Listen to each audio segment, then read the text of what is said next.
오늘 주님께서 귀하게 사용하시는 우리 목사님들을 모시고 보고를 드리게 된 것을 먼저 하나님께 영광과 감사를 드립니다. 목사님들은 화평 통일선교 신학을 정립해 나가시는 귀한 사명이 있다고 생각을 합니다. 그리고 또 저희들 평신도 전문가들은 좀 현실주의적인 측면에서 화목 통일 선교를 어떻게 해내가느냐, 전략적인 측면을 주로 연구를 하고 있다고 생각합니다. 그래서 화목 통일 선교도 아이디얼리스틱 리얼리즘 또는 리얼리스틱 아이디얼리즘, 이게 잘 조화가 이루어진다면은 하나님이 일하시는 그 과정에 종으로서 역할을 보다 효율적으로 할 수 있다고 이렇게 생각합니다. 어제 벤틀레이 신부님께서 트러블 메커보다는 피스 메커, 저는 그 플러스 알파로 해서 리컨실리에이션 메이커, 이 화해 촉진의 역할도 한국교회가 해야 되지 않나 이렇게 생각합니다. 오늘 새벽 7시 현재 보면은 그 북한과 미국이 세계적 핵담판을 하고 있다, 이런 보도가 있었습니다. 트럼프 대통령은 김정은 위원장이 안전하게 될 것이고 행복하게 될 것이다. He'll be happy, 뭐 이런 표현을 썼습니다. 김영철 북한 대표가 김정은의 친서를 전달하기 위해서 워싱턴으로 올 것이다. 이 트럼프 대통령이 직접 언급한 말입니다. 그리고 하루 만에 모든 것을 다 끝낼 수 있을지 모르겠다, 여운을 뒀고요. 그리고 폼페이오 국무는 큰 진전을 이루었는데 아직도 모르겠다, 이런 여운을 뒀는데, 이것은 김정은 위원장의 친서를 통해서 마지막으로 두 정상이 담판을 하는 그런 시간적인 여유를 주는 의미도 있고, 또 성경 말씀의 그 잠언에 있는 말씀처럼 내일 일을 자랑하지 말라, 하루 동안에 무슨 일이 일어날는지 너희가 알 수 없음이니라, 이 말씀이 생각이 났습니다. 우여곡절 끝에 6월 12일 싱가포르 개최 성사를 우리 한국교회는 좀 조심스럽게 예상을 하고 있습니다. 아까 북계총 회장님도 언급을 했습니다마는 범사에 기한이 있고 천하만사가 다 때가 있습니다. 하나님의 말씀 잠언 3장에 보면 전쟁할 때가 있고 평화할 때가 있느니라. 참 이 시간에도 그대로 적용될 수 있는 말씀이라고 생각을 합니다. 북미 정상회담이 성공적으로 실현이 된다면 68년 동안의 북미 적대 관계가 청산되고 한반도 냉전 체제가 종식을 예고하게 되는 21세기 최대의 세계사적 사건으로 기록될 것입니다. 따라서 어제도 강조가 됐습니다마는 이 하나님의 일하시는 그 과정에 동원될 수 있는 종으로서 부름받은 것 참 감사해야 된다고 그렇게 생각을 합니다. 어제 자료가 배포됐기 때문에 아마 한 번쯤은 다 일별을 하신 것으로 믿고, 양이 많기 때문에 가능하면은 요약을 해서 보고 드리도록 하겠습니다. 40쪽의 제목을 아까 말씀을 해 주셨고 41쪽에 나온 그 판문점 선언의 내용입니다. 제가 일부러 밑줄을 그은 것은 교회 시각에서 그 밑줄 친 부분을 더 검토할 필요가 있다. 그런 측면에서 줄을 그었습니다. 42쪽으로 넘어가겠습니다. 우리 한국교회 시각에서 판문점 정상회담을 어떻게 평가해야 할 것인가? 그리고 주목할 합의 내용은 무엇인가? 그것은 우리가 한번 분석해 볼 필요가 있다고 생각합니다. 무엇보다도 화평의 사도로서 일촉즉발의 핵전 발발 위험 지경에서 전쟁 방지, 한반도 비핵화를 평화적으로 해결하도록 해 주시기를 원합니다는 한국교회 그리고 디아스포라 한인교회, 세계교회들의 간절한 기도를 응답해 주신 역사의 주관자 하나님께 먼저 감사 예배를 드려야 한다고 생각합니다.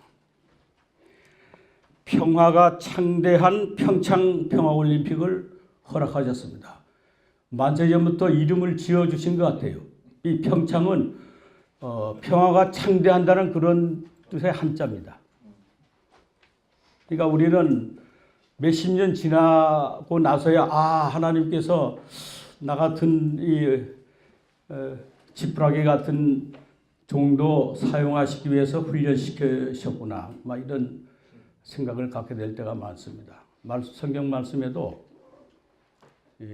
칭찬함으로 단련을 하신다는 말씀이 있습니다. 어려운 역경에서도 그래도 주님께서 목사님들과 또 저희들 평신도들에게 가슴 뿌듯함을 느끼게 해주시는 여호와이신 줄 믿습니다. 그리고 그 평창의 평화불씨를 판문점으로 옮기셔서 핵전쟁 위험지대인 한반도를 완전 비핵화, 평화지대화로 거듭나게 인도하시는 하나님, 선인과 악인을 두루 감찰하시는 하나님, 남북 정상과 관련국 정상들의 마음을 주장하사 변함없이 함께 핵없는 한반도의 평화를 위해 합력하게 하옵소서. 이런 기도를 저는 생각해 봤습니다. 여호와의 눈은 어디서든지 악인과 선인을 감찰하시지 않습니까? 저희들이 그 4.19 국가공로자회가 있는데요. 지난 4월 18일 세종홀에서 기도회를 가졌는데 그때 공동 기도문, 정상회담을 위한 기도문이 이렇게 되어 있습니다. 하나님 아버지, 김정은과 시진핑, 트럼프와 푸틴, 아베의 심령을 지배하여 주시옵소서. 고레스에게, 바로에게 임하신 성령의 역사를 간절히 기도합니다. 한국교회의 기도 제목이라고 생각을 합니다. 그리고 예년과는 달리 50회 대한민국 국가초창기도회가 일산에 있는 킨텍스에서 3월 8일 날 열렸는데 참 주제를 잘 정한 것 같아요. 역사를 주관하시는 하나님이 주제입니다. 이번 역사를 주관하시는 분이 하나님이신 것을 저희들은 확신합니다. 근데 확신하면서도 잘 믿지를 않는 것 같아요. 기도는 그렇게 하면서 그게 우리 회개의 제목이라고도 생각을 합니다. 이때 문재인 대통령도 참석을 하셨는데 나라와 한민족의 미래 평창 올림픽을 위해서 한국교회가 기도해 주시기 바랍니다. 이런 부탁의 말씀도 있었습니다. 문재인 대통령이 이 솔직한 고백이 저는 옳다고 생각합니다. 평화올림픽이 된 것은 기적 같은 기회라고 그랬습니다. 인간의 힘으로는 될 수 없다는 걸 대통령이 고백을 하는 겁니다. 그렇습니다. 이건 기적 같은 일인 것입니다. 김영남 북한 최고인민회의 상임위원장이 그랬습니다. 평창 올림픽을 참가한다고는 상상조차 못했다. 이게 솔직한 고백이 아니겠습니까? 우리 통일선교의 정말 연로한 목사님, 지금도 이제 기도하고 계시는 그 조동진 목사님은 판문점에서 손잡은 남북 정상, 마침내 하나님이 때가 도래한 것 같다, 이렇게 피력을 했습니다. 또 김명영 목사님, 은퇴하시고 지금 시골 교회만 다니시면서 먹을 것 싸가지고 가셔서 나눠주면서 예배를 드리는 목사님. 평화의 기적이라 부를 정도로 놀라운 일이고 하나님이 하시는 일이다, 이렇게 기력을 했습니다. 또 신문을 보니까 그 소설가인데 유시춘, 여러분도 알 거예요. 국민일보에 났는데 모든 것이 보시기에 좋았더라. 성경 말씀 생각이 나시죠? 모든 것이 보시기에 좋았더라. 하나님의 창조의 그런 역사를 상상하는 그런 언급을 했습니다. 또 제가 이 손자 손녀하고 다니는 교회, 그 칼빈 대학 앞에 자그마한 교회가 있는데 이 통합 측의 김주철 목사님이라는 분은 시편 126편 1절을 인용을 하면서 꿈꾸는 것 같았도다, 이렇게 피력을 했습니다. 그리고 참 놀라운 사건은 문 대통령과 김 위원장이 군사분계선 소대 길목에서 기념식수를 했는데 거기에 기록된 그 표지석들, 이거는 정말 주님이 역사하셨다고 저는 그렇게 느꼈습니다. 믿지 않은 정주영 왕 회장이 소대를 몰고 간 그 길입니다. 한라산 흙, 백두산 흙으로 심고 한강물과 대동강 물을 줌으로써 평화와 번영을 심다. 이게 표지석 글입니다. 저는 그걸 보면서 고린도전서 3장 6절 7절 말씀을 상기하면서 얼마나 감사했는지 눈물이 글썽거릴 정도였습니다. 나는 심었고 아볼로는 물을 주었으되 오직 하나님께서 자라나게 하셨나니 그런즉 심는 이나 물 주는 이는 아무것도 아니로되 오직 자라게 하시는 이는 하나님뿐이시니라. 그래서 믿는 우리 크리스찬 실무자가 이걸 기획했다고 저는 확신합니다. 저는 이 서훈 집사를 어제도 우리 허 박사가 얘기를 했는데 참 믿음이 좋은 집사님이에요. 이번에 진행하면서 겸손한 거 보세요. 또 눈물을 흘렸잖아요. 그 눈물을 흘릴 때는 하나님께 감사한 눈물이라고 저는 생각합니다. 항상 뒤에 처지려고 하지만은 일을 하기 때문에 대통령 옆에 있을 수밖에 없어요. 2000년 남북정상회담 할 때부터 과장급으로 쭉 북한을 갔다 온 그 서훈 집사입니다. 본인이 국정원장 되려는 꿈에도 생각 못했습니다. 우리 유관지 목사님이 작년에 저희들이 건의하니까 초청을 해서 이 국정원장 가기 전에 전혀 예상도 못했는데 기독교 북한 통일포럼에 와서 남북 문제를 이야기하는데 우리 교회 시각에서 쭉 얘기하는 걸 보고 정말 그때 하나님께서 또 들어쓰시겠구나, 그런 생각을 저희들이 많이 했었습니다. 화평통일 선교의 길에는 하나님께서 이런저런 사람들을 다 들어쓰실 겁니다. 하나님이 직접 일하시지 않고 사람을 통해서 하시지 않습니까? 때로는 악인도 들어쓰시는 거예요. 악인에게도 햇빛과 비를 주시는 하나님 아니세요? 그래서 김정은 공업부 죽인 놈 이런 식으로 보면 안 되죠. 우리 다 죄인 아니겠어요? 그래서 이제 화평통일 선교는 그냥 우리가 막연하게 평화통일 선교라고 하기보다는 화해와, 그리고 어제 김병로 박사가 제기한 것처럼 용서까지도 할 수 있는 그러한 이 새로운 발상법으로 나가야 된다고 저는 믿습니다. 주요 합의서의 내용을 간단히 분석해 보겠습니다. 총괄적으로 평가하면 판문점 선언은 65년 정전협정 사상 한반도의 냉전체제의 종식을 예고하는 지각변동의 사변적 대사건이라고 저는 그렇게 규정을 합니다. 지각변동이에요. 또 북한식으로 말하면 사변적 대사건입니다. 그런데 아직도 긴가민가, 뭐 위장평화 공세 아니냐, 뭐 이런 식의 이 느낌을 갖는 것은 정말 그것은 하나님의 역사를 몰라도 한창 모르는 거예요. 북한의 완전한 핵폐기, 한반도의 비핵화, 한반도의 비핵화 해야죠. 북한만 어떻게 비핵화합니까? 주한미군이 갖고 있는지도 봐야 될 거 아니겠어요. 그러니까 항상 우리는 일방적으로 생각하는데 쌍방통행적으로 봐야 됩니다. 협상은 기브 앤드 테크예요. 그리고 윈윈해야 되는 거예요. 그런 점에서 보면은 아마 미국도 최종 단계에 가서는 북한의 주장을 상당 부분은 수용하면서 나갈 겁니다. 실천 과정에서 예상치 못한 우여곡절이 있고 험산들을 넘을 각오와 태세가 중요하다고 봅니다. 여기에 한국교회의 기도, 격려가 필요하다고 생각을 합니다. 아직 한 걸음도 나가지 않았습니다. 지금 비무장지대는 B자가 빠져 있어요. D자가 빠져 있는 M지예요. 중무장된 지역입니다. 그거부터 해결을 하기 시작하는 한 걸음 한 걸음 나가야 되는 거예요. 어떻게 한꺼번에 왕창 해결할 수 있어요? GP부터 빠져야 되고 북쪽도 GP를 물려야 되는 거예요.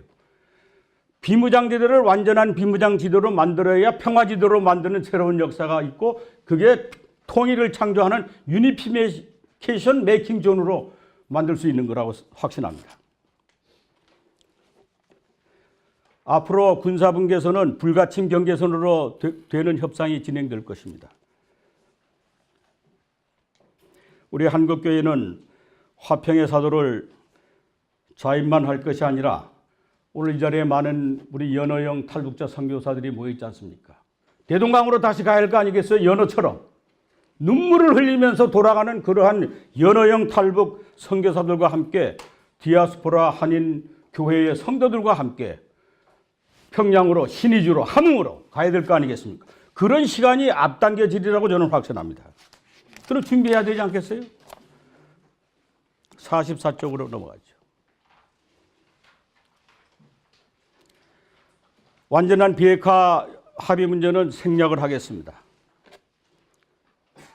정전협정의 평화협정 전환. 그동안 여러분도 다 무디게 적응해 왔습니다. 정전협정은 그대로 둔 채 남북교류 협력한다. 아무리 해도 총한방 쏘면 다시 원점으로 가는 거예요. 제일 덕을 많이 보는 층이 군산복합 이런 산업체, 국방부, 기득권. 그렇기 때문에 이 지각변동의 이런 새로운 상황이 나오는 것에 대해서 과연 어떻게 지금까지 그렇게 해왔던 분들이 적응할 것인가? 이 과제입니다. 그래서 어제 주도원 교수님이 남남 갈등 문제를 얘기를 했는데 정말 북으로부터 향하기 전에 우리 대내적인 문제들도 많이 해야 될 것 같아요. 45쪽 보시죠. 그동안 군비 경쟁이 얼마나 천정을 모르고 치달았습니까? 방위산업 비리 나올 수밖에 없는 거예요. 국민의 세금을 다 그냥 포탈하는 말이에요. 또 정략적으로 안보 이용을 했잖아요. 심지어는 최근에 그게 이제 다시 드러났습니다만은 5.18 광주 민주화 운동을 북한군이 개입했다. 좌경 세력이 반체제 주된이다. 이렇게 매도한 군사 정권에 대해서 교회의 강단에서 그거를 오히려 칭송하는 그러한 설교도 진행됐다는 사실을 우리는 잊어서는 안 됩니다. 참 이거 얼마나 하나님 보시기에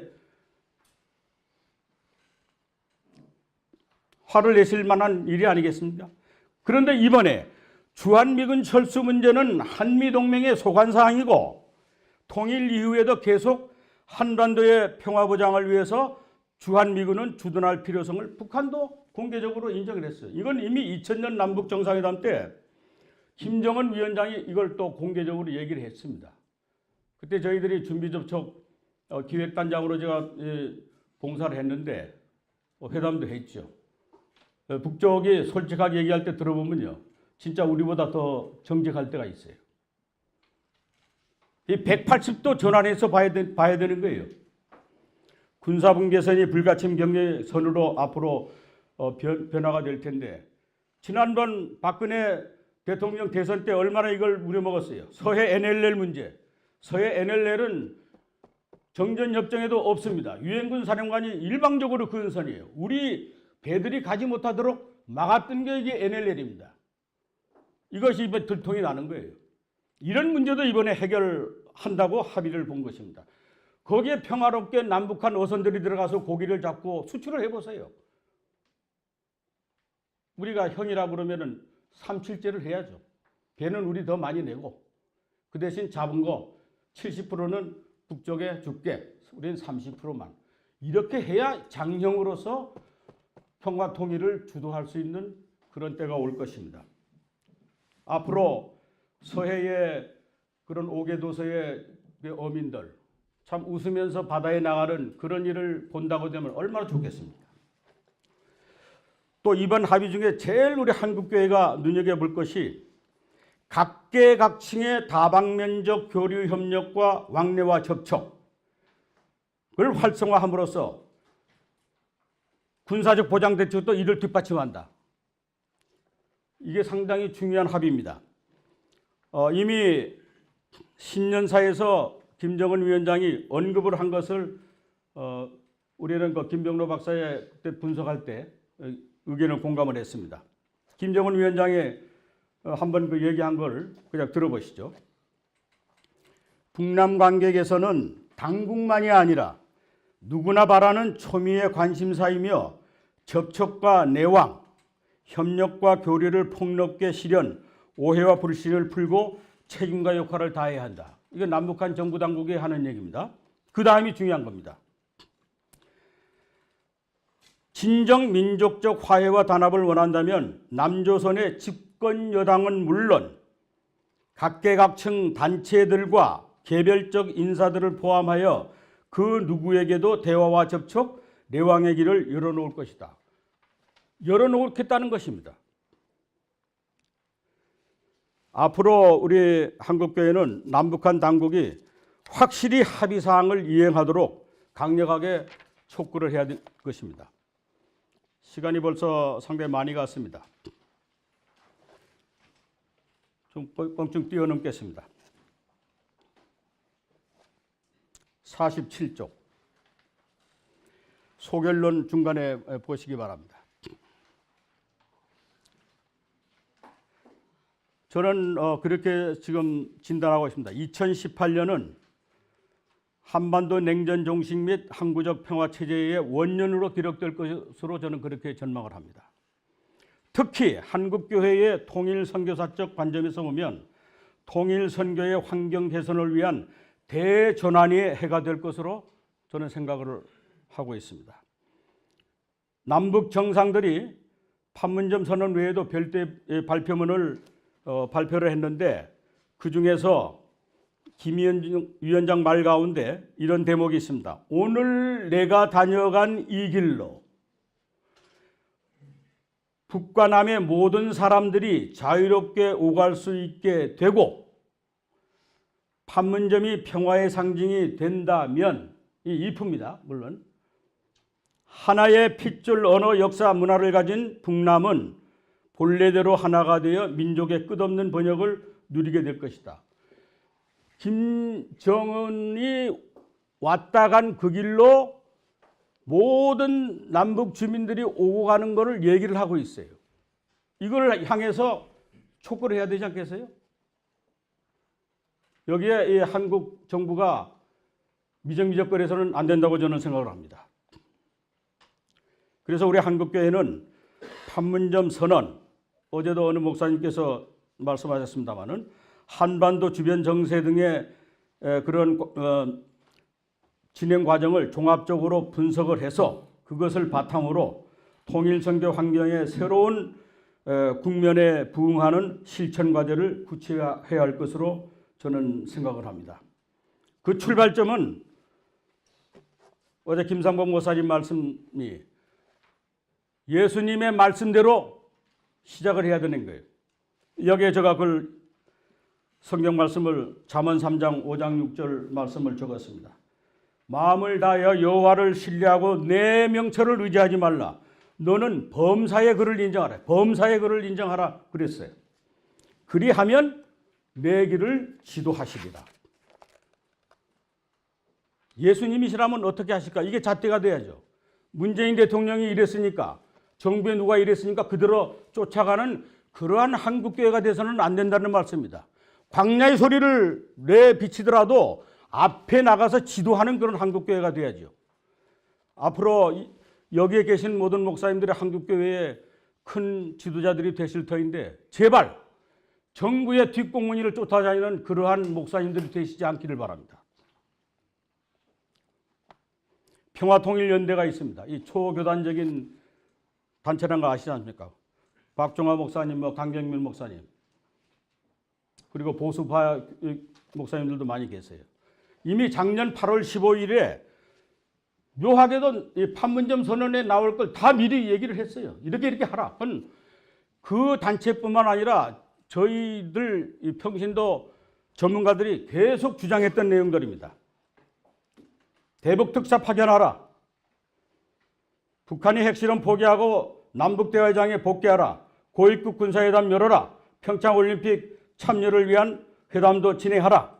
핵동결, 평화협정, 북미 수교를 위해서도 먼저 남북대화를 시작해야 된다. 그 당시에는 참 하기 어려운 그러한 주장들을 그대로, 이거를 문 대통령 그 당시에는 압박만 계속한다는 얘기만 했던 것을 여러분 기억하실 거예요. 한국교회는 먼저 출발하기 전에 기도에 힘써야 하는 건 다입니다. 기도는 알파요 오메가입니다. 오성은 목사님 아침에 만났어요. 왜 이렇게 늦게 오셨는지. 어제 주빌리 기도회 주관하고 오셨대요. 그거 해야 됩니다. 실천 과제들 제가 한 8가지를 제기했는데 여러분 읽어보시면 한 과제를 놓고 1억 원씩의 이 예산을 투입하더라도 전략을 만들어내야 할 그런 과제들입니다. 이미 해온 것도 있고 플러스 알파가 제시되어 있습니다. 첫째, 한국교회 통일선교 조직들의 재정비, 체계적 사역을 본격화해야 됩니다. 교단별 통일선교위원회 조직은 물론이고 실천적 선교 전략 입안 및 실행이 중요한 겁니다. 이 염려가 되는 것은 그렇지 않습니까? 총회장님 매년 1년에 한 번 바뀌잖아요. 큰 어른들만 모여서 뭘 해야 된다, 이거 안 됩니다. 오늘처럼 이 전문가들, 목사님들, 아직은 담임 목사님들도 안 됐지만은 계속 이렇게 모여서 의논하고 땀을 흘리는 그러한 모임이 상설화되는 게 중요해요. 저는 그래서 이번에 이 포럼을 한 것 정말 귀한 모임이라고 저는 확신합니다. 교회 연합, 초교파적 통일선교 단체들의 연합사역 활성화, 합력하여 선을 이룬다는 것은 조직을 일원화하라는 뜻이 아니라고 생각합니다. 연합기도회, 공동포럼, 신학대의 통일선교 전문학과 연구소 설치, 커리큘럼 과목 지정, 이런 것들입니다. 또 전국의 지계회용 통일선교 목회 지침도 만들어야 될 거 아니겠어요? 그 누가 만들겠어요? 그러니까 연구소도 하나 제대로 설립을 지금 해야 되는 겁니다. 대한민국의 신학대학교가 보면 말이죠. 북한 통일 문제 하는 그런 대학이 몇 군데도 안 돼요. 이거부터 좀 바꿔야 되지 않겠어요? 두 번째, 까지는 맞아요. 세 번째, 통일선교 본격화 시대에 부응해서 국내 교회의 영역별 선교 지침을 만들어서 본격적으로 실행을 구체화해야 됩니다. 남북기본합의에서는 12개 분야가 교류협력하도록 되어 있어요. 14정상선언에는 19개 분야의 경협관계가 되어 있습니다. 네, 시간이 다 됐다고 지금 신호를 보내네요. 그래서 평신도 선교사 사역 전략도 개발하고 교육 프로그램도 개발하고 행동 수칙도 더욱 다듬어 나갈 겁니다. 네 번째, 북한 주민 접촉 수칙을 보완 발전시키고 새롭게 삼김 어록을 편찬해야 된다고 생각합니다. 그리고 통일 선교사용 요람, 핸드북도 개발해야 될 거예요. 앞으로 수많은 평신도들이 북한을 내왕하게 될 것입니다. 어떻게 해야 될지 있어야 될 거 아니겠어요? 그 책 한 권이면 다 들어볼 수 있도록 만들어야 됩니다. 기북선이 이미 학술 영역에서 뭐 이대의 김석환 교수, 또 우리 김병로 교수, 또 서울신대 연구소에다가 위촉해서 만든 것을 더 발전시켜야 된다고 생각합니다. 북한 주민 접촉 수칙과 병행해서 삼김 어록집을 편찬해야 돼요.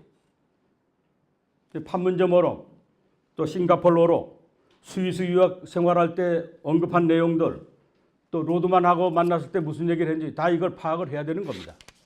그렇게 함으로써 실질적으로 북한 목회자든 또는 북한 시민들을 만날 때 귀하 잘 생각해봐.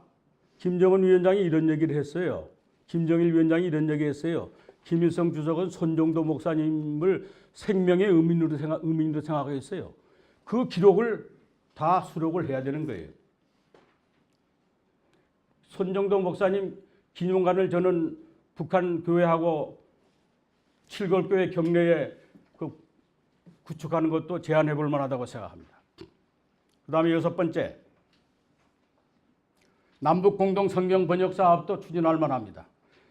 제가 북한 성경을 봤는데요. 우리보다 더 쉽게 번역이 잘 돼 있어요. 그 번역하는 사람의 생활 속에 하나님의 영이 역사하지 않았겠어요? 그렇다면은 옛날에는 여기서 몰래 성경을 들어갔지만은 북한판 성경을 찍어내서 그냥 그게 대비가 아니라 평신도들이 가정교회 구루터기 신자들이 다 한 곳씩 갖도록 하는 그런 시대를 만들어야 될 것입니다. 또 6번째, 남북한 정부를 향한 촉구를 한국 교회에서 빨리 해야 돼요. 왜 미국은 억류된 세 사람을 폼페이 장관이 가서 데려오는데 한국은 왜 이렇게 조용해요? 우리 대한민국 교회는 대한민국 정부에게, 북한 정부 당국에게 억류된 6명의 선교사를 포함한 한국 국민을 돌려달라 하는 이런 협상해야 되지 않겠어요? 말이 없습니다, 지금도. 7번째는 남북적재담이 이제 개최되면은 틀림없이 저쪽은 유경식당에서 집단 기획 탈북한 그 사람들 돌려보내라는 그 주장을 할 거예요. 심각합니다. 정직하게 대응해야 됩니다. 인권 문제가 중요하다고 그러면은 그 사람들의 인권도 중요한 거예요. 그러한 또 하나의 이산가족을 만들어 놓고 어떻게 남북한이 화해하겠어요? 그 대신 탈북자들도 북에 있는 가족들을 탄압할 게 아니고 다시 특수 이산가족으로 만나게 해야 된다는 이런 협상도 해야 되는 겁니다. 그래서 2000년도에 특수 이산가족이라는 어휘를 저희들이 만들어서 북한하고 비공개 협상을 해서 여러분 기억할 거예요. 국군 포로 가족도 나왔고요. 칼기 여승무원도 나와서 그 어머니 권사님을 만나는 장면 여러분 보셨을 거예요. 지금도 그 어머님의 말씀이 생생해요. 그 사위에게 하는 말입니다. 우리 딸을 따뜻이 품어주어서 고맙다고. 뭐 북한 정부는 이런 말 안 했어요. 그래서 눈물을 흘리면서 그 헤어지는 장면이 지금도 눈에 선합니다. 이러한 이산가족의 문제를 해결 못하고 무슨 뭐 노벨 평화상이 어디서 노벨 평화상입니까? 그런 면에서는 문재인 대통령이 참 겸손하게 잘했어요. 노벨 평화상은 트럼프에게, 우리 한민족에게는 평화를 가져오면 된다. 이런 겸손한 자세를 계속 가져야 됩니다. 결론을 맺겠습니다. 뭐 북민협동 이제 대북 인도적 지원한테 조건 없는 지원을 다시 하겠죠. 여기에 제시된 것 외에 목사님들과 우리 장로님들, 집사님들께서 자신이 생각하는 것을 플러스 알파로 해서 앞으로도 발전시켜 나갔으면 좋겠습니다. 특히 이 자리에서 감사드리고 싶은 것은 오늘 이 자리에 보니까 LA의 글로벌 미션 처치에서도 장로님 오셨고 또 마산교회에서도 하나의 코리아 우리 하 장로님 오신 것 참 하나님의 발걸음을 인도하셨다고 생각해서 감사합니다. 감사합니다. 그 발제 중에서 특별히 이제 교회가 할 일에 대한 과제들에 대해서 집중해서 토론했는데요. 우리가 이제 하나님이 지금까지 인도하시고 또 역사하신 것들에 대해서 인정하지만 우리가 이게 하나님의 역사니까 이렇게 하자고 하는 것들은 조금 더 깊이 있게 고민하고 좀 신중한 자세가 필요하지 않을까 이런 이야기들을 했고요. 특별히 뭐 그 북한에 있는 이제 가족들이 있기 때문에 이 부분들을 말하지 못하는 우리 북한 이제 여종업원들의 상황들에 대해서도 좀 고려를 해주시기를 좀 이제 부탁하는 그런 이야기들이 있었습니다. 그리고 이제 한국 교회가 억류된 선교사들에 대한 송환 문제는 적극적으로 인권 차원에서 정부가 협정할 수 있을 때 제기해야 된다고 이제 이야기가 더 나왔고요. 다만 우리 김정은 어록집이나 이런 것들은 과연 이제 교회가 교회 이제 연구자들의 몫이지 교회가 일들을 해야 되는 것이 타당한가에 대한 논의가 있었습니다. 질문은 네, 지금의 상황이 하나님의 손길로 인정하면서 선하게만 봐야 하는가? 네, 뭐 그런 질문이 있었습니다. 이상입니다. 네, 저희 조에서 토론한 내용을 정리해서 말씀을 드리고자 합니다. 제가 잘 정리를 할 수 있을런지 모르겠지만 나름대로 좀 노력을 해보겠습니다. 먼저 저희들이 여러 토론을 했지만 특별히 이 판문점 선언에 대한 그 한국 교회의 이 반응, 아까 우리 양영식 전 차관께서 이 판문점 선언, 즉 평화 체제 그리고 한반도 평화 프로세스에 대해서 예수님이라면 어떻게 말씀하셨을까가 가늠자 기준이 되어야 한다 이렇게 말씀을 해주셨고 교회가 목회자가 정부의 어떤 뒷공무니를 따라다니는 이러한 것은 하지 말아야 된다 이런 말씀을 해주셨습니다.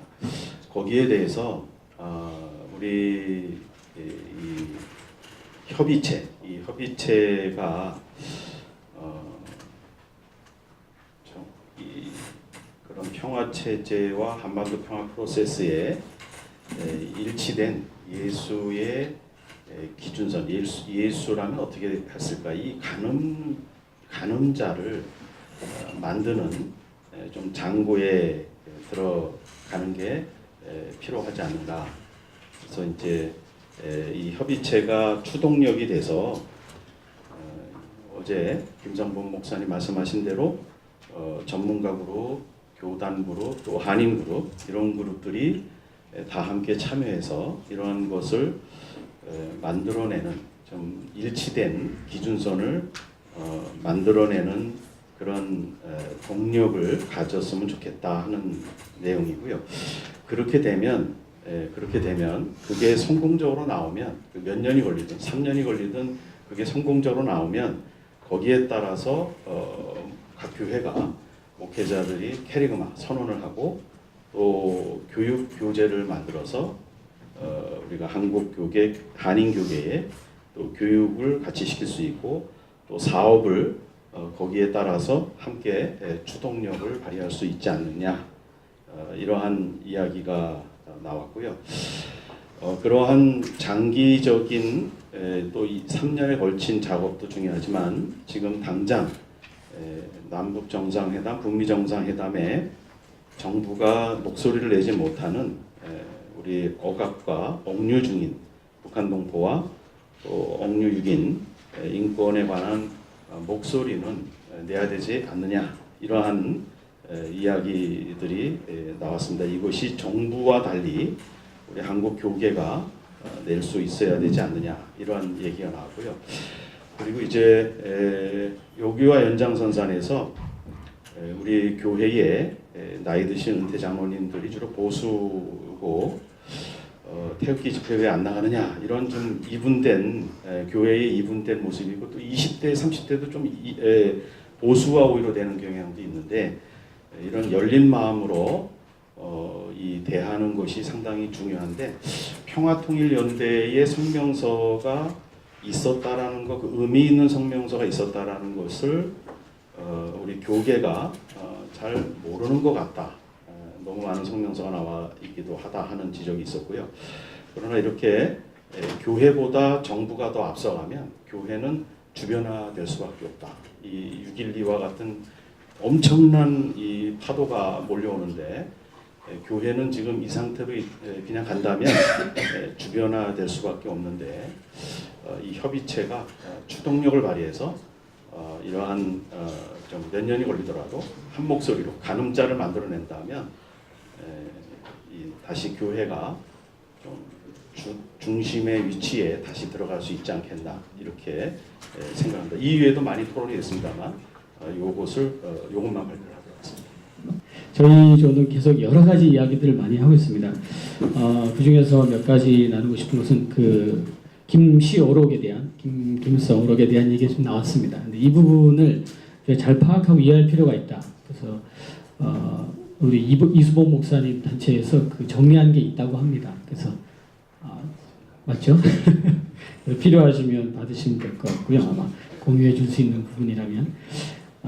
그리고 인권과 종교 자유는 북한의 체제 위협을 변화를 위협하는 것이기 때문에 어떤 체제와 종교의 자유는 공존할 수 없다 이런 얘기를 하셨고요. 그 북한 체제의 와해를 시키는 것으로 아마 받아들일 수 있다. 그래서 조심해야 된다. 또 북한 선교 측면에서 종교와 인권 문제는 정면 돌파보다는 점진적 접근이 필요하다. 그래서 천천히 그런 선교적 환경을 만들어가는 것이 필요하다고 얘기를 했습니다. 이제 그 중국의 경우를 하나 들었는데 그 중국이 개방을 하면서 내적으로 사회 문제가 많이 있었습니다. 대학 간에도 어떻게 보면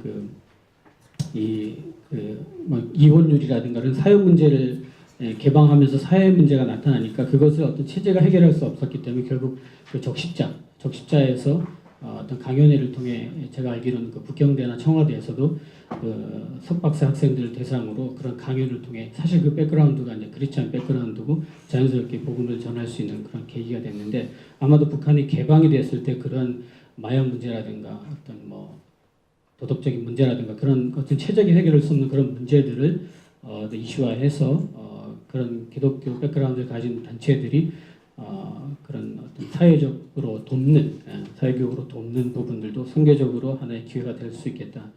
그리고 사회주의 체제가 개방이 되면 반드시 점진적인 변화가 올 수밖에 없는데 이것이 점진적인 변화인데 그런 변화를 가져올 수 있는 환경을 만들어야 된다. 그래서 그 어떤 국제적인 그 기독교나 어떤 행사들 또 인권 행사들 또 사회교육 관련된 부분들을 국제 집회에 예를 들면 북한의 어떤 도에서 대표로 사람들을 초대해서 밖으로 불러내서 그런 교육들을 접하게 하면 어떤 간접적인 그 교육과 자연스러운 어떤 선교적 기회를 만들어갈 수 있을 것이다 하는 생각을 했습니다. 그래서 북한을 이해하는 것이 필요하다. 그래서 판문점에 온 김정은이 누가 김정은이냐? 판문점에 온 것이 김정은이냐? 아니면 장성택을 쏴 죽인 사람이 김정은이냐? 같은 사람인데 그래서 북한에 대해서 이해하는 것이 필요하다. 그런 얘기 나왔습니다. 어제 오늘 이 분위기 속에서 개인적으로 느낀 것이 하나가 있는데 누군가의 시처럼 주여 때가 왔습니다. 이런 생각이 좀 들었습니다. 아침에 아침 시간에 그 강의 듣고 강의 하신 분이 더 힘들지만은 듣는 사람도 쉽지 않은 시간이었는데 귀한 강의를 해주셔서 감사하고요. 여러 가지 저희들도 많이 이야기를 나눴습니다. 예수님의 눈으로 이제 보는 그런 이야기를 좀 나눴으면 좋겠다. 그런데 진작 그렇게 얘기를 해주셨으면 그렇게 초점을 맞춰서 얘기할 텐데 그런 얘기가 없어서 다양한 이야기들이 나왔습니다. 우선 우리가 너무 오늘의 현상에 일희일비하지 말고 정말 우리가 해야 될 일이 뭔가를 다시 생각하고 본질에 충실하는 이런 태도가 좀 필요하지 않느냐 그런 이야기가 나왔고요.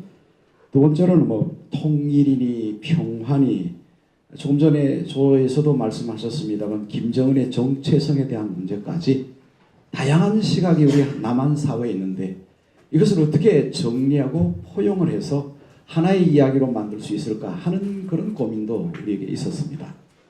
그 다음에 세 번째로는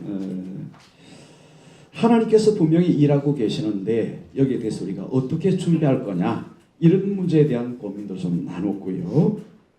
그럼에도 불구하고 우리가 해야 될 가장 그 우선순위를 도약할 것 중에 한 가지가 하나님 중심의 생각을 가지고 우리 기도와 영성 파트니까 기도와 영성에 대해서 우리가 좀 더 치중하고 뜨겁게 기도해야 될 그런 시대가 그것이 바로 우리가 통일을 준비하는 그 가장 중요한 부분이 아닌가라는 이야기들을 지금 많이 나왔습니다. 다른 이야기들이 많았는데 정리를 만큼 하고요. 질문이 두 가지가 있습니다. 날카로울지 아닐지는 잘 모르겠습니다.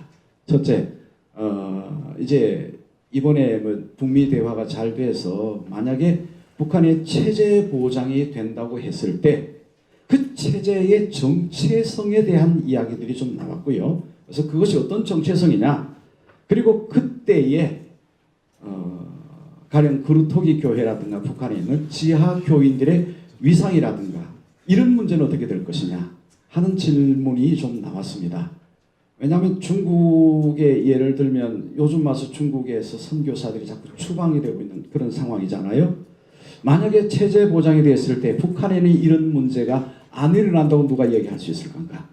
여기에 대한 박사님의 말씀을 좀 듣고 싶다라는 이야기가 나왔고요. 두 번째로는 조국련이 이제 앞으로 뭐 이렇게 되면 좀 대화를 남한과 많이 하게 될 텐데 남한의 그 조국련의 카운터파트는 어떤 분야고 또 그분들이 어떻게 준비가 되어 있는지 여기에 대한 거기에 대한 어떤 우리 박사님의 어떤 뭐 의견이랄까 생각이 있으신지 이런 것에 대해서 질문이 됐습니다. 고맙습니다.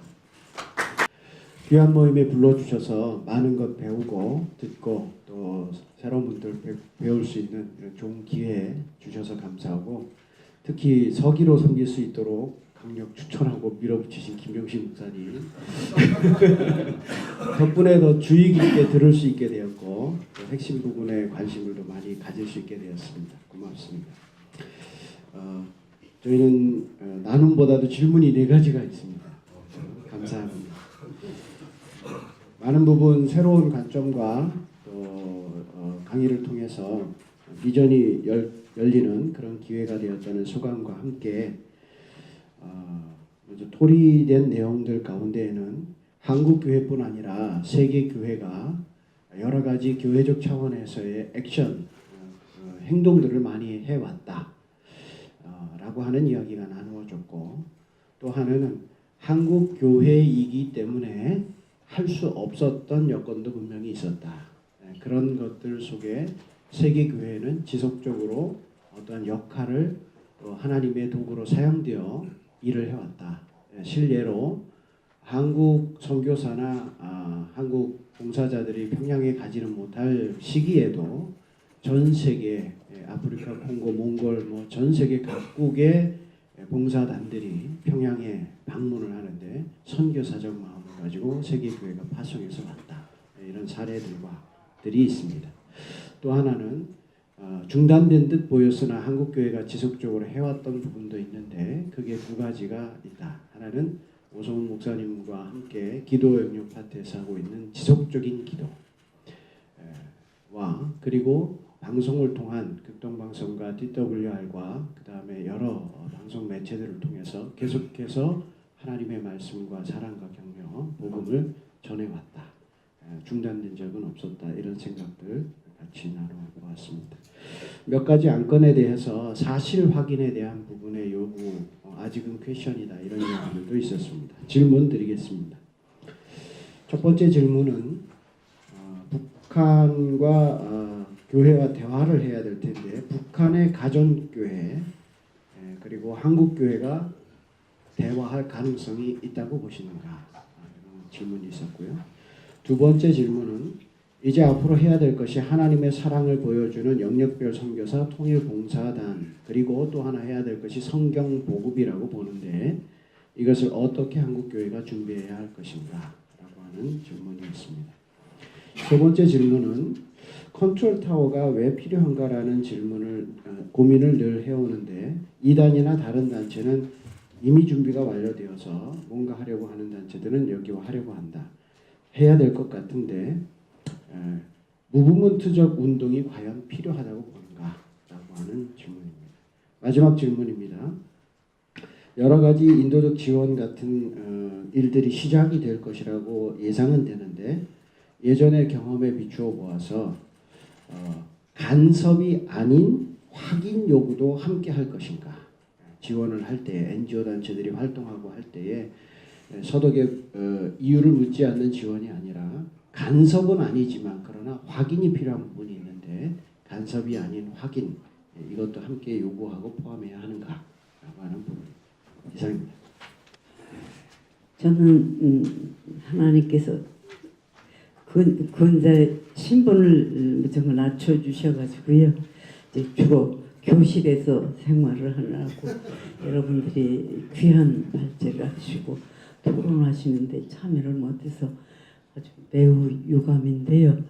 지금 말씀을 하시는 거를 들으면서 순간적으로 생각난 질문입니다. 이 남북 관계가 이제 화해 분위기로 어떤 또 좀 더 진전이 되고 이렇게 된다면 그 북한의 그 감옥에 갇혀 있는 우리 크리스찬들을 어떻게 해달라고 우리가 요청할 무슨 그런 대안을 가지고 계시는지 그거가 궁금했습니다. 고맙습니다.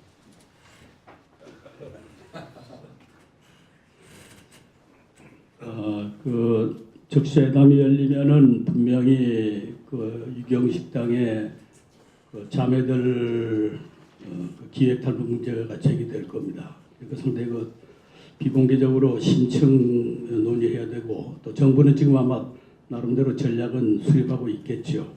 그래서 아까 저도 시사를 해드렸습니다만은 특수 이산 가족 문제를 좀 개발했으면 좋을 것 같아요. 북쪽은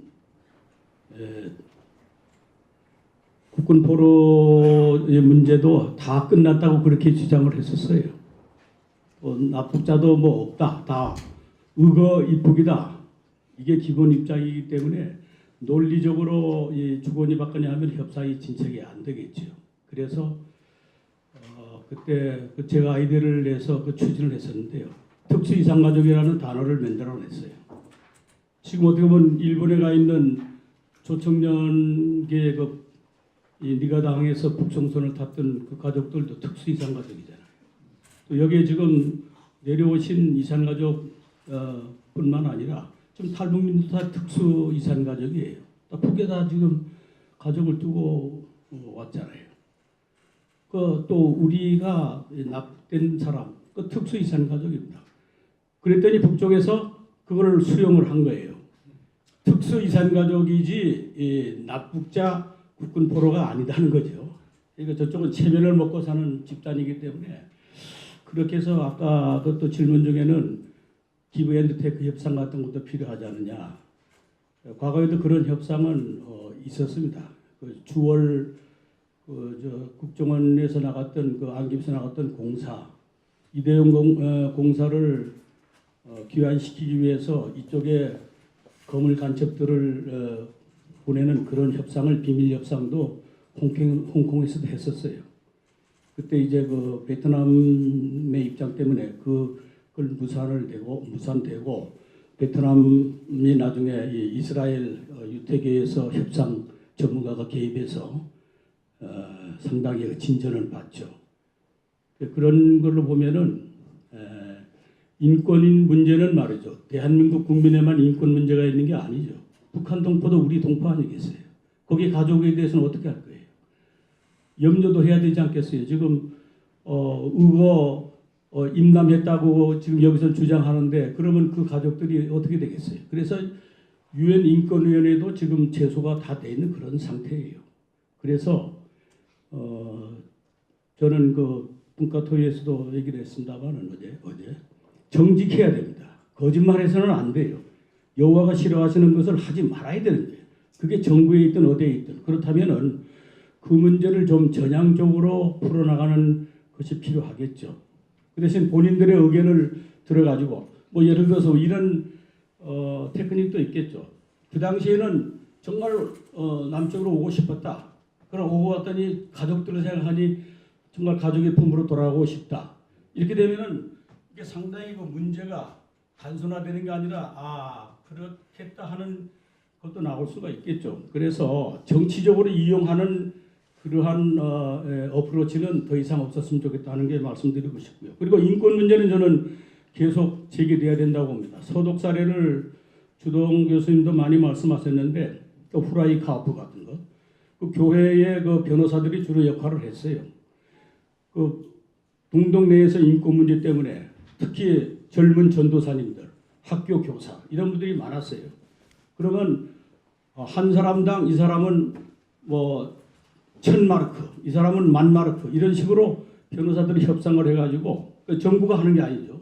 그렇게 해서 오는 거예요. 그걸 돈을 지불하는 건 서독 정부가 지불하는 거란 말이죠.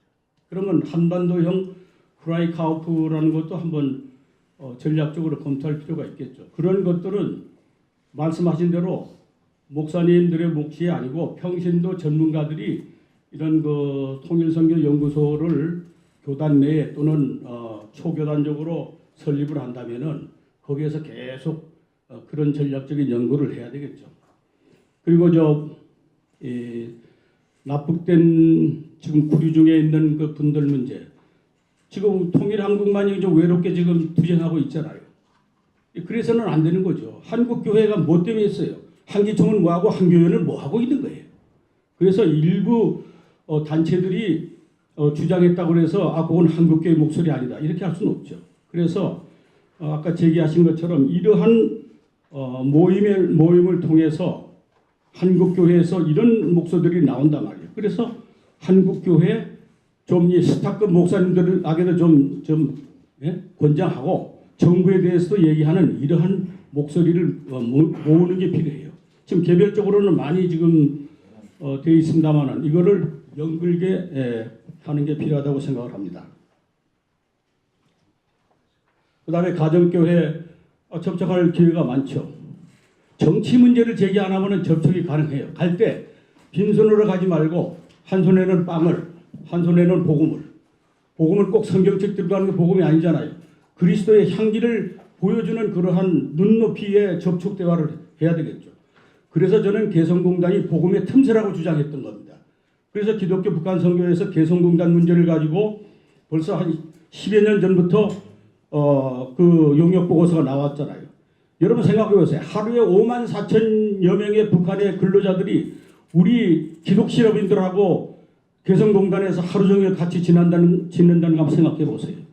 틈새라는 건 다른 게 아닙니다. 마음이 열려야 틈새가 되잖아요. 그러면 그분들이 돌아가서 남조선 사람들, 특히 교회 다니는 사람들은 달라 이렇게 하지 않겠어요? 지금 신원그룹이 우리 기독 실업인인데 간판이 신원 에베네셀이라고 붙였어요. 그 북쪽에서 물었을 거 아니에요. 왜 그 외래를 씁니까? 그건 무슨 뜻입니까? 설명해야죠. 구약 성서에는 전쟁 얘기가 많아요. 이스라엘 군대가 약했는데 블레셋 군대하고 싸웠는데 여호와께서 도와주셔서 승리했다는 그 기념을 해서 돌을 세운 게 에베네셀인데 기독교 실업이니까 이렇게 해요. 그렇습니까? 옛날 같으면 그 간판 떼라 했을 거예요. 그러나 북쪽에게도 이득이 있으니까 개성공단 같은 그런 틈새들이 앞으로도 저는 많아진다고 봅니다. 그때 교회는 어떻게 할 것인가? 평신도 교육을 해야죠. 거기에 목사님들이 가서 일을 할 수 없잖아요. 평신도들은 가서 접촉을 하잖아요.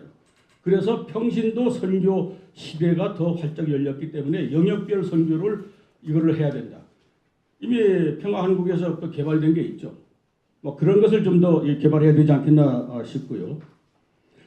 또 지속적인 기도 대북 이 선교 방송 이거는 당연한 거죠. 그다음에 저는 그 북한에 지금 들어가서 직접 사용하는 분들이 조선족 분들이 많잖아요. 중국 국적입니다. 중국의 삼자교회를 좀 연구를 많이 해야 된다고 생각해요. 거기에 협력해서 앞으로 그 북한의 내지 선교를 하는 문제를 검토해야 될 거예요. 그거는 이제 별도로 지하교회 접촉 문제 전략하고 연결시켜야 될 겁니다. 북한은 중국식을 항상 모델로 삼는 것이 있어요. 교회도 마찬가지입니다. 중국이 오늘날 저렇게 삼자교회가 자율권을 가지려고 누가 생각했습니까? 그래서 합력해서 함께 들어가는 그런 전략이 필요할 것 같아요.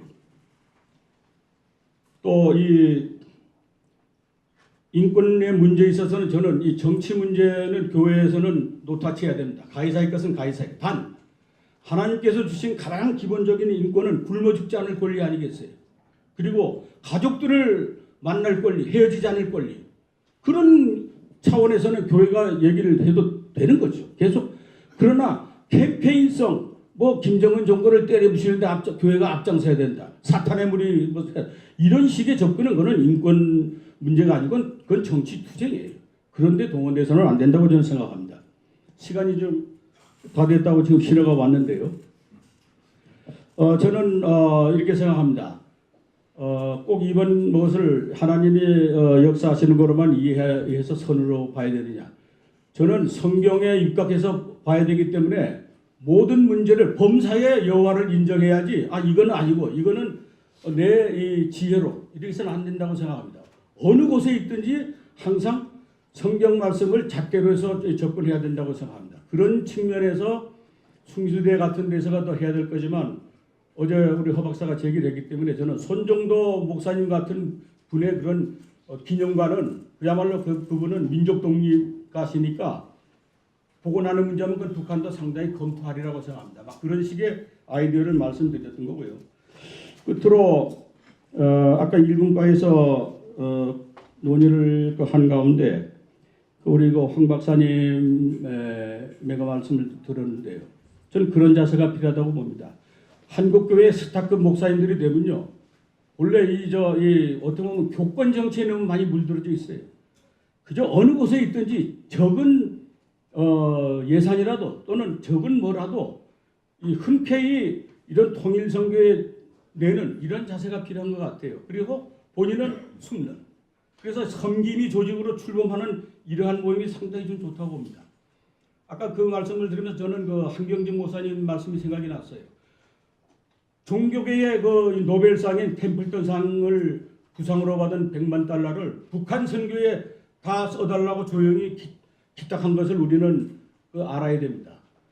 누구보다도 방공정신에 투철한 그분이 사랑의 쌀 운동을 먼저 점화를 시키면서 목사님들이 반대하는 분들이 많았어요. 그럴 때 이런 말씀을 했습니다. 이 쌀은 예수님의 이름으로 가는 겁니다.